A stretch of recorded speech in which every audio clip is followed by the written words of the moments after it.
guys, so ayan po, papunta po kami ngayon ng bagong restaurant dito sa Tandag, yung Japanese restaurant, yung Malil's Restaurant.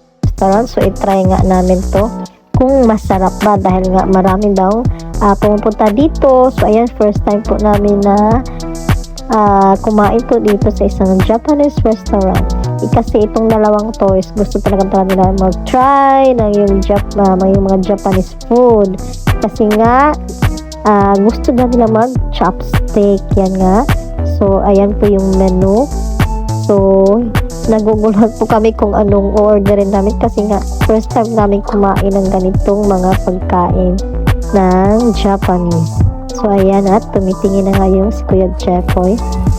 Yan. So, ito po yung in-order ni Kuya Jeffoy, yung pork sisig. Mukhang masarap. Yan. So, ginagamitan na nga ng chopsticks. Yan, parang ang sarap talaga. At ito yung tinatawag na, hindi ko alam kung anong tawag niyan.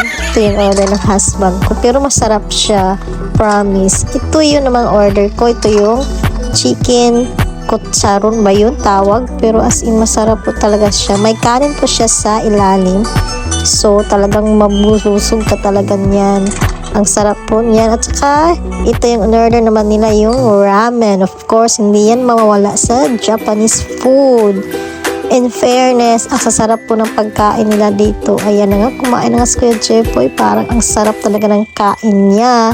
At ito naman yung papa niya. Wow, takam na takam. Grabe, ang bubusog po nila dyan. As in, masarap po talaga yung pagkain nila. Price po nila is hindi naman siya masyadong mahal, pero at least mabubusog ka naman. So ito na nga, so ginagamitan ko ng chopstick. Hindi po talaga marunong magamit ng chopstick, pero ayan, carry naman, basta gutom yan. Hindi ko po naubos yan kasi nga on diet ako, pero masarap yung rice ang hindi ko naubos. Thank you.